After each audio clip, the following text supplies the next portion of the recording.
La mort d'une personne ne signifie pas sa mort numérique. La première. Il y aura bientôt plus de morts que de vivants sur Facebook. J'ai besoin de repères. Pourquoi pas écrire un testament pour nos données? Les clés médias, Marie Van Kutsem. Bonjour et bienvenue dans les clés médias. Aujourd'hui, on se projette dans ce qui nous survivra. Peut-être croyez-vous à la réincarnation après la mort. Et si, au-delà du volet religieux, on continuait à exister tout de même, sous forme d'une entité en ligne composée de codes binaires de 0 et de 1. Il faut dire que nous laissons derrière nous une quantité impressionnante de données numériques personnelles, une sorte d'empreinte digitale de notre personnalité, de nos goûts, nos messages, notre façon de parler, nos achats, nos activités en ligne, notre image aussi. En France, la CNIL, la Commission nationale de l'informatique et des libertés, a tenu un colloque il y a quelques semaines sur les données des personnes disparues. C'est que le sujet est de plus en plus prégnant après notre mort, que vont devenir toutes ces traces que nous avons semées un peu partout sur Internet, à l'échelle de l'individu, mais aussi à l'échelle collective, car toutes ensemble, elles forment un immense corpus qui constitue sans doute une forme de passé numérique commun. On se plonge pour commencer cette émission dans un peu de fiction, plus si fictionnel que cela. Bienvenue dans ce nouvel épisode des Clés médias. La première, les clés médias.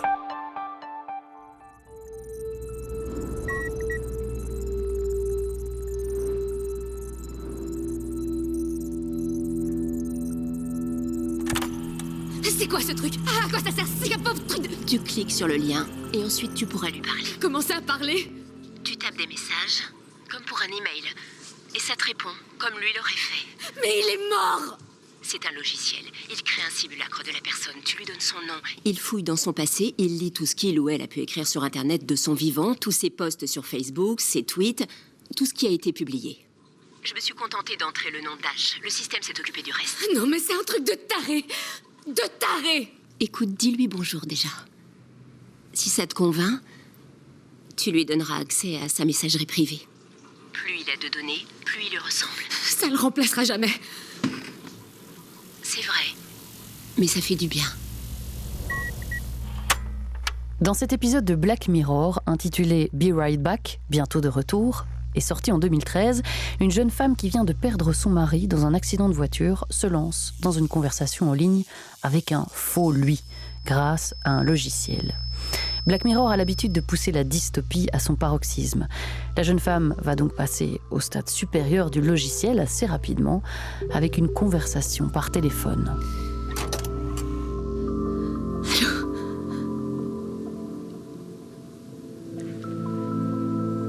Alors, qu'est-ce que t'en dis? Allô? Allô? Tu as exactement la même voix que lui. Ça fait un peu flipper, non? Enfin, je veux dire, c'est carrément délirant que je puisse même te parler. Moi qui n'ai même pas de bouche. Et l'étape d'après, vendue comme encore expérimentale, je ne vous la dévoile pas, mais je vous laisse l'imaginer. Aujourd'hui, en tout cas, cet épisode est en partie devenu réaliste entre les mains des petits génies de la Silicon Valley. Il faut dire que la somme des données que l'on laisse derrière soi est gigantesque à l'échelle d'une vie. En 2019, l'Université d'Oxford a sorti une étude particulièrement intéressante. D'ici quelques dizaines d'années, il y aura sur Facebook plus de pages de gens décédés que de gens vivants. Les chercheurs ont établi une fourchette située entre 2050 et les premières décennies du 22e siècle, sur base de calculs intégrant les paramètres démographiques et les adhésions au réseau social. Tout cela au niveau mondial, pure projection bien sûr, mais qui soulève d'intéressantes réflexions. Au niveau de chaque individu d'abord, car cet héritage numérique, il faut bien le gérer.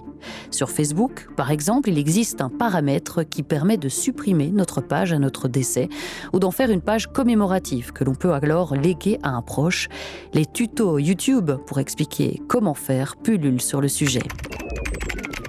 Pour désigner un contact légataire sur Facebook, il est nécessaire de te rendre dans les paramètres et confidentialité, ensuite dans paramètres, et enfin cliquer sur modifier et sur la ligne paramètres de commémoration. Ici, il y a un rappel sur ce que peut faire ou ne peut pas faire la personne légataire, et donc de la possibilité de désigner un ami Facebook comme personne légataire responsable de ton compte à ton décès. Ici, la chaîne Le Bon Voisin donne toutes ses astuces. Mais cela ne concerne que Facebook ici, or la réflexion est plus large. Les autres réseaux sociaux, les traces d'achat, nos comportements de navigation en ligne, il y a une foule de données qui nous concernent. Hello, Mr. Yakamoto. Welcome back to the Gap. How those assorted tank tops work out for you? Mr. Yakamoto. Forget your troubles. Caution, caution. Manual, fuel. La réflexion, elle est aussi collective, car si on dézoome, le corpus gigantesque laissé par tous les humains décédés compose en quelque sorte notre passé numérique. Faut-il le conserver? Et si oui, comment? Qu'est-ce qu'on sélectionne? Qui sélectionne? Dans l'étude de l'université d'Oxford, les chercheurs plaident pour une gestion décentralisée de notre patrimoine numérique. Car concentré entre les mains d'un seul acteur économique ou politique, cela pourrait amener à des dérives. Enfin, il y a le volet environnemental.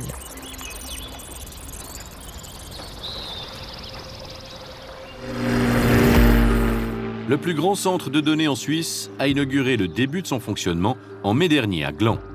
Sur 14 400 m², les serveurs de l'entreprise SafeHost ont progressivement abrité les données de milliers d'entreprises. Quand cet immense data center sera complètement déployé, il consommera autant d'électricité qu'une ville comme Montreux, 26 000 habitants. Comme évoqué dans ce reportage de la RTS, les serveurs consomment déjà d'importantes ressources, on le sait. Ça explose encore avec l'IA. Alors ces enjeux d'archivage, comment y faire face? On explore le champ quelque peu oublié des données numériques post-mortem avec nos invités aujourd'hui. Bonjour Louis de Diesbach. Bonjour Marie. Vous êtes éthicien de la technique, ça veut dire que vous réfléchissez aux questions éthiques et philosophiques qui encadrent les questions des nouvelles technologies. J'ai envie de vous entendre sur cet épisode de Black Mirror qu'on a entendu il y a quelques instants.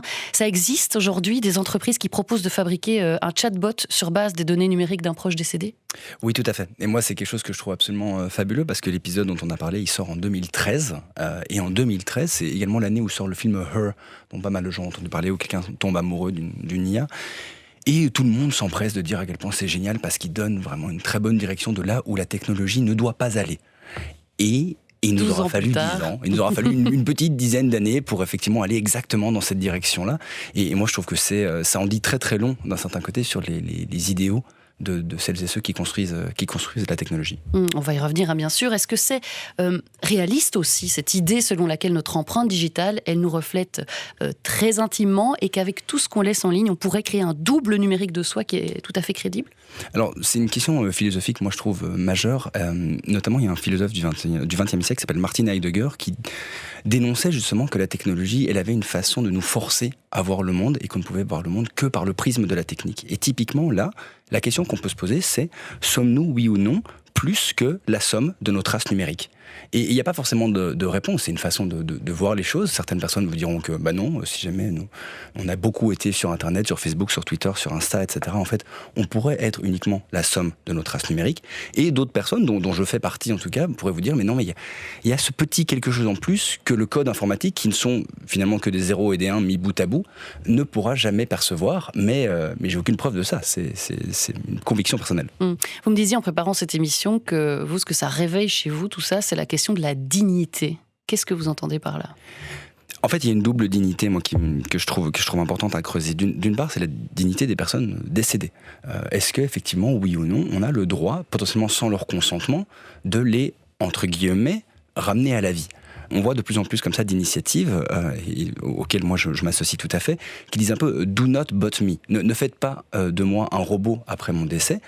Voilà, pour le faire plus simple, en fait, je suis mort, laissez-moi tranquille. Donc il y a un peu ce côté-là. Et puis de l'autre côté, la dignité des personnes qui ont perdu des proches. Alors évidemment, le processus de deuil, c'est un processus qui est extrêmement personnel. Et moi, il n'y a aucun jugement de valeur. Chacun processe ça de la façon dont il ou elle peut. C'est toujours une période, je pense, difficile. Mais il y a quand même des gens qui ne vont pas se priver de se faire beaucoup, beaucoup d'argent sur le dos des personnes qui sont extrêmement tristes. Et c'est très bien repris justement dans cet épisode que vous avez mis en exergue au début de cette émission, dans Be Right Back notamment, sans vouloir tout divulgacher, parce que vraiment l'épisode est très bien. Donc celles et ceux qui ne l'ont pas vu, n'hésitez pas. Mais il y a ce côté où en fait ça finit par coûter très cher à la personne, parce qu'évidemment les gens n'offrent pas ça par gaieté de cœur, ça coûte beaucoup d'argent, et donc effectivement il y a aussi une question de la dignité de la personne endeuillée. Bonjour Alix Gobert. Bonjour. Vous êtes chercheuse au CRIDS de l'UNAMUR, Centre de recherche en information, droit et société. Vous êtes spécialisée dans la protection des données. Avec vous, on va être très concret. Ces données que l'on laisse derrière nous en ligne, qu'est-ce qu'elles deviennent après notre mort? Quel cadre légal existe aujourd'hui? Parce que quand on pense données, on pense souvent au RGPD. Or, ici, ça ne s'applique pas. Oui, en effet, donc c'est une vaste question, parce que vous l'avez très bien mentionné, je trouve que l'épisode le met bien en lumière, mais on laisse en effet une quantité vraiment très importante de données lors de notre décès. Donc tout, plus ou moins, sauf si la personne a pris ses prédispositions, mais je pense qu'on y reviendra plus tard, ou si les héritiers agissent, a priori, il y a énormément de choses qui vont continuer à exister sur la toile, même une fois que nous sommes décédés. Et c'est vrai que lorsque l'on parle de protection des données, on a tendance souvent à penser, le premier réflexe, c'est de penser au RGPD, qui a vocation à protéger les données à caractère personnel des citoyens européens. Mais alors, il y a une limite importante, en tout cas par rapport au sujet qui nous occupe aujourd'hui, c'est que ce RGPD ne s'applique en fait que du vivant des personnes et cesse de s'appliquer en fait à partir du moment où les personnes sont décédées. Donc ça, c'est vraiment une limite importante. Et en fait, cette limite importante, elle s'explique par plutôt de la philosophie juridique, j'ai envie de dire. Mais donc, il faut vraiment revenir à la base en tant que personne, on a une personnalité juridique. Et cette personnalité juridique, elle va nous conférer deux grandes catégories de droits. Des droits patrimoniaux d'une part, donc des droits de propriété, des droits de créance, par exemple, qui ont comme caractéristique d'être transmissibles et de pouvoir être transmis à nos héritiers par les droits de succession. Et on a d'autres types de droits qui sont des droits extra-patrimoniaux, qui n'ont pas de valeur, qui sont inaliénables et qui ne sont pas transmissibles par voie de succession à nos héritiers. Et les droits en fait que confère le RGPD en matière de protection des données à caractère personnel relèvent de cette catégorie des droits extra-patrimoniaux et donc cessent d'exister finalement au moment où la personne décède. Et ça veut dire quoi? Ce sont quels droits, ces droits extra-patrimoniaux? Est-ce que par exemple on parle du droit à l'image là-dedans ou du droit à l'oubli? Oui, c'est ça. Donc, en l'occurrence, sont considérés comme des droits extra-patrimoniaux le droit à l'image des personnes. Donc, de notre vivant, on a toute une série de droits sur les images que nous acceptons ou non de diffuser sur Internet. Celui-là s'éteint avec la mort des individus. Et un des droits, évidemment, très importants dans le RGPD, c'est le fameux droit à l'oubli qui permet, lorsque l'information n'est plus pertinente, par exemple, ou n'a plus d'intérêt, on peut solliciter son déréférencement et sa suppression auprès des grandes plateformes. Mais ce droit à l'oubli, en fait, cesse d'exister au moment où la personne décède et donc nos héritiers ne peuvent pas exercer pour nous notre droit à l'oubli auprès des grandes plateformes une fois que nous sommes décédés. Alors que peuvent faire, Alix Gobert, nos proches très concrètement une fois qu'on est décédé? Quelles sont finalement les choses qui existent et sur lesquelles ils ont quand même un moyen d'action finalement? Alors donc, le RGPD ne s'applique pas. Les États membres ont la possibilité de légiférer, mais la Belgique ne l'a pas fait. Les États membres, il y a très peu d'États membres d'ailleurs qui ont réglementé cette question du futur des données des personnes décédées. Et donc, dans ce cas-là, face à ce vide juridique, on doit en fait se référer aux conditions générales d'utilisation des différentes plateformes. Et donc là, les solutions varient d'une plateforme à l'autre et également du type de service qui est fourni ou en tout cas proposé par la plateforme. Donc si je prends l'exemple de Facebook, mais ça vous le mentionniez très bien dans votre introduction, mais il y a donc deux voies qui s'offrent aux héritiers. Donc soit ils peuvent demander que le compte de la personne décédée soit transformé en un compte commémoratif. Il y aura une mention en souvenir d'eux à poser à côté du nom de la personne et il y aura des fonctionnalités supprimées. Et donc par exemple, plus personne ne pourra, même si on dispose du mot de passe ou de l'identifiant de la personne, nous ne pouvons plus accéder à ce compte. Et donc ça, c'est une garantie importante pour notamment faire barrière aux différents risques d'usurpation d'identité ou en tout cas de hacking, puisque plus personne ne pourra se connecter au compte de la personne. Ou deuxième possibilité, c'est demander la suppression du compte. Alors ici, en tout cas auprès de Facebook, il y a toujours une démarche active de la part des héritiers qui va devoir être réalisée, parce que Facebook, lui, n'aura pas connaissance évidemment du décès des utilisateurs, et donc il y a une démarche active proactive dans le chef des héritiers qui devrait être réalisée. C'est ça, envoyer par exemple un certificat de décès, etc. Et évidemment, ça dépend d'une plateforme à l'autre. Il faut aussi réfléchir de son vivant et stocker, pourquoi pas, les données essentielles en lieu sûr. De ce côté-là, Sarah Pousset va nous expliquer ce qui émerge du côté des notaires en Belgique. On l'écoute. La question des données numériques et de leur récupération lors d'une succession émerge doucement dans le monde notarial, mais nous n'en sommes encore qu'au tout début, comme l'explique le notaire Jérôme Hott. Actuellement, c'est rare, mais ça commence. Les générations qui sont maintenant en train de planifier, etc., ne sont pas encore des générations qui ont 36 000 profils, et c'est pas encore une question qui se pose vraiment. Les plus jeunes, eux, se posent cette question-là de plus en plus. Si vous souhaitez que vos profils soient supprimés ou que vos photos soient conservées, eh bien il faut donc préparer sa succession dans le monde numérique. Et pour cela, la Fédération des notaires a créé un outil pratique, une sorte de coffre-fort en ligne nommé EasyMe. La plateforme EasyMe est accessible sur ordinateur et sur smartphone. L'objectif de départ, c'était de permettre aux notaires d'échanger des documents privés avec ses clients sans passer par mail ou par des plateformes de partage. Le notaire ou le client dépose un document et envoie une notification à l'autre partie pour le télécharger de son côté de façon sécurisée. C'est une plateforme à laquelle vous avez accès soit par carte d'identité, soit par EasyMe. Donc il n'y a que la personne elle-même qui peut avoir accès. Et ce n'est pas un envoi de documents, mais plutôt un dépôt de documents dans des boîtes aux lettres sur une plateforme entièrement sécurisée interne. Tous les documents qui sont téléchargés sur cette plateforme sont en fait scannés par les antivirus et autres protections de la Fédération des notaires, qui fait quand même partie des meilleurs de Belgique, de par le niveau de sécurité que nous, en tant que notaires, on doit avoir. EasyMe a été créé par la Fédération des notaires, mais le coffre-fort est bien personnel. Seul le client choisit donc quel document il souhaite partager avec son notaire ou avec un autre contact, par exemple un conjoint ou des enfants. On peut donc y stocker tout un tas de documents personnels importants, comme des diplômes, des actes de naissance, un certificat PEB. Jérôme Hott a aussi une autre suggestion qui peut s'avérer utile à votre décès, mais aussi de votre vivant. Faire une liste, en fait, avec tous les profils sociaux, les codes d'accès, etc., et de la mettre dans le coffre-fort EasyMe, parce que ça permet aux héritiers d'avoir accès en fait, au coffre-fort EasyMe après le décès, et en fait d'avoir un document qui reprend tout, et qui donne des instructions, et qui donne les mots de passe, etc. Et donc ça, c'est vraiment très pratique, outre le fait que le coffre-fort EasyMe, vous avez l'application que vous pouvez avoir sur votre smartphone, et si vous avez oublié vous-même un identifiant ou un mot de passe, il suffit d'ouvrir votre smartphone, et vous avez accès à tout ça. Ce coffre-fort numérique peut accueillir jusqu'à 1 giga de documents et il est entièrement gratuit. À votre décès, l'entièreté de son contenu ou seulement une partie est transmise à vos héritiers. Voilà, alors ce qui est intéressant ici, évidemment, c'est toute cette question de l'anticipation personnelle de son propre décès et de ce qu'on va faire de ces données numériques. Alix Gobert, encore une question, vraiment sur ce cadre légal et sur les risques qui existent. Est-ce qu'il y a des risques, de vrais risques à laisser traîner des données non gérées après notre mort? Qu'est-ce qui nous attend si on ne fait pas quelque chose?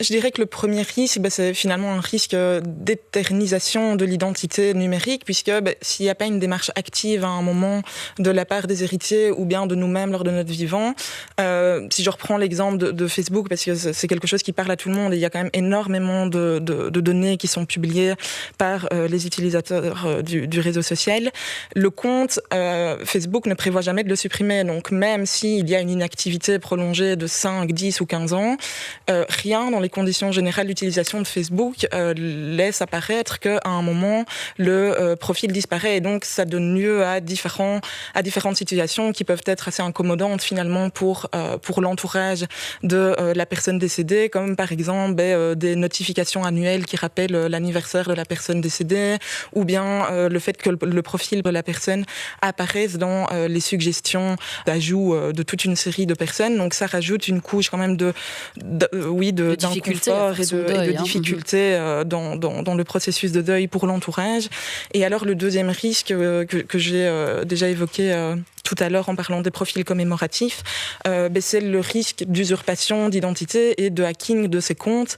Donc ici aussi, c'est quelque chose qui pourrait avoir des impacts quand même très, très, très grands pour l'entourage des personnes décédées. C'est notamment des personnes malveillantes qui reconstitueraient à partir des données du compte Facebook d'une personne défunte un profil et qui enverraient des messages à l'entourage divers et variés. On peut évidemment imaginer le choc que ça peut générer. Et alors j'en vois un troisième qui est plus en lien avec le coffre-fort numérique dont on vient d'entendre une explication. C'est aussi en fait la perte d'une quantité énorme de données. Donc je pense par exemple à tous les fichiers de stockage dans les clouds, etc. Donc comme par exemple les photos qu'on stocke sur Google Photos, etc.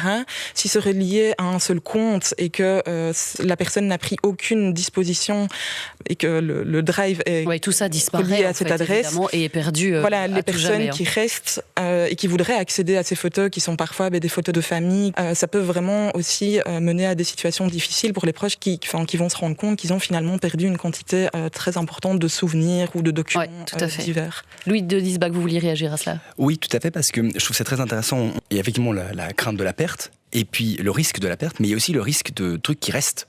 Et si jamais, mettons, maintenant, des gens peuvent être sur Facebook depuis 20 ans. Hein. Facebook, c'est 2004, donc les gens peuvent être sur Facebook depuis 20 ans. On peut imaginer que les gens ont évolué depuis 2004.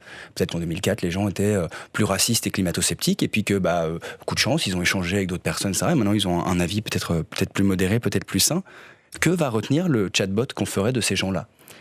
Comment est-ce qu'on va choisir ? Quelles données on va prendre ? Est-ce qu'on va prendre uniquement les 2 dernières années ? D'un côté, c'est quand même un peu nier l'évolution de la personne. Est-ce qu'on va prendre un peu tout ? Et donc, de temps en temps, une personne qui aurait énormément évolué, d'un seul coup, en fait, se retrouverait à dire des choses qu'elle aurait pu dire, effectivement, en 2004, 2005, 2006, mais aujourd'hui plus du tout. Comment est-ce qu'on choisit ça ? Et la question du choix, finalement, c'est une question que la machine ne peut pas vraiment faire. C'est pas la machine qui peut décider. Mais alors, effectivement, on se posait la grande question. Qui décide ? Qui décide de tout ça ? Et c'est rarement les personnes qui sont décédées, vu que généralement, au moment où on commence à vraiment se poser les questions, elles sont déjà parties. Et est-ce que les personnes qui doivent décider ont forcément toutes les cartes en main, etc. On a, Louis de Diesbach, abordé le volet individuel, plutôt de nos données jusqu'ici. Il y a aussi le volet collectif. Dans l'étude de l'université d'Oxford que j'évoquais au début, les chercheurs plaident pour une vraie réflexion sur l'archivage de tous ces profils de gens décédés, de leurs données, comme un bien commun, un corpus de notre passé numérique. Exemple, vous prenez un tweet isolé, ça ne vaut rien, mais si vous prenez l'ensemble des tweets échangés le soir des attentats du 13 novembre à Paris, bien tout de suite, on mesure la valeur d'un tel corpus. Or, aujourd'hui, ce bien commun, il est entre les mains de quelques géants de la tech. C'est un problème, ça ? Ça dépend à qui vous demandez. Si vous demandez aux gens de la tech, ils vous diront non. Moi, ce que je trouve toujours intéressant, c'est... Shoshana Zuboff, elle posait une question, c'est une politologue américaine, et elle disait, tiens, mais qui sait et qui décide ? Et qui décide qui décide ? Qui sont les gardiens des gardiens ? Et est-ce qu'on est d'accord, en fait, avec les réponses qu'on pourrait donner à chacune de ces questions ? Et typiquement, dans qui décide, aujourd'hui, ce sont effectivement uniquement les géants de la tech, et on essaie de légiférer tant bien que mal, mais même la Commission européenne est en train un peu de rétro-pédaler sur le GDPR, parce que soit dit en passant, c'est un peu déplorable, mais c'est une autre question. Donc, qu'est-ce qu'on va faire ? Qui va pouvoir décider de tout ça ? La mise en commun des données, c'est quelque chose qui est quand même pas mal prôné, et notamment, je dirais, par les personnes qui ont créé le web, qui à la base est vraiment une idéologie très libre de mise en commun, etc. Donc ça peut être aussi très intéressant, mais se pose toujours la question du consentement. Est-ce que les personnes qui sont décédées seraient d'accord que leurs données deviennent effectivement part d'un grand commun qui pourrait être utilisé par plein de choses ? C'est aussi une question de liberté individuelle. Ces géants de la tech, ils ont un intérêt à garder les données de personnes, même décédées ? Oui, tout à fait. En gros, pour la faire simple, une intelligence artificielle, pour qu'elle fonctionne bien, elle doit s'entraîner sur un maximum de données. Il y a d'autres leviers, mais un des grands leviers, c'est beaucoup de données et idéalement de très bonne qualité. Et donc effectivement, supprimer des données d'un set d'entraînement, c'est potentiellement perdre en qualité de cette intelligence artificielle. Et donc oui, un maximum de données, que les personnes soient décédées ou pas, que les personnes soient réelles ou pas, etc. Peu importe, tant qu'on a des données, on va les utiliser. Les chercheurs d'Oxford, ils invitent aussi à réfléchir aux solutions matérielles d'archivage. D'abord parce que le matériel et les formats techniques évoluent, donc on peut perdre beaucoup de données en chemin. Et ensuite parce que ça va occuper des serveurs, qui sont déjà des grands consommateurs d'énergie. On a l'impression qu'on évoque ici un sujet qui est vraiment crucial et qui ouvre plein de portes, qui va s'accentuer avec le temps, puisqu'évidemment, plus les gens vont décéder, plus il y aura de données en ligne. Comment expliquer qu'on en parle si peu, selon vous ? Alors, Moi, ce que je vous propose d'abord, ce serait qu'on refasse une émission uniquement sur l'impact environnemental de l'intelligence artificielle au sens large. Ça, c'est sûr. Mais pour la faire simple, aujourd'hui, en fait, on n'en parle pas beaucoup parce que les personnes qui gèrent le narratif autour de la tech ont vraiment intérêt à ce qu'on n'en parle pas beaucoup. Pour celles et ceux que ça intéresse, le blog Bon Pote a sorti une très très belle enquête réalisée par Lou Velgren et Théo Alves sur l'impact environnemental de l'IA. Et il est gigantesque, et c'est un impact environnemental, mais c'est également un impact politique à plusieurs niveaux, etc. Donc il y a énormément de choses à discuter, mais dès qu'on commence un petit peu à creuser, on se rend compte que c'est pas joli, et tout ce qu'on nous présente comme immatériel n'est pas du tout immatériel. Et que donc il y a énormément d'impact que, évidemment, dans un discours très marketing et très vendeur, on préfère cacher sous le tapis. Et ce qu'on note aussi du côté de la Silicon Valley, ce ne sont pas seulement ces chatbots pour parler avec nos défunts, ce sont aussi toutes les expériences transhumanistes, etc. Comment vous expliquez-vous qu'il y ait une telle volonté de repousser la mort ? Est-ce que Elon Musk, Zuckerberg et les autres, ils ont une sorte de fascination comme ça pour l'immortalité ? Je pense que c'est pas forcément l'immortalité, c'est plutôt la puissance ultime. Je pense qu'aujourd'hui, une des rares limites qu'on n'a pas encore franchies en tant qu'être humain, c'est justement de repousser la mort. Et c'est vraiment s'élever au rang de Dieu. Aux dernières nouvelles, qu'on y croit, qu'on n'y croit pas, les seules personnes qui ressuscitent, etc., c'est notamment par un pouvoir divin. Et donc, quel fantasme plus ultime que de se prendre pour Dieu et effectivement de pouvoir combattre la mort. Je pense que c'est principalement, et comme c'est malheureusement souvent le cas dans la Silicon Valley, des problèmes d'hubris, d'ego et d'orgueil démesuré. Je ne sais pas vous, mais personnellement, je trouve que c'est vertigineux tous les champs de réflexion qu'ouvre cette émission.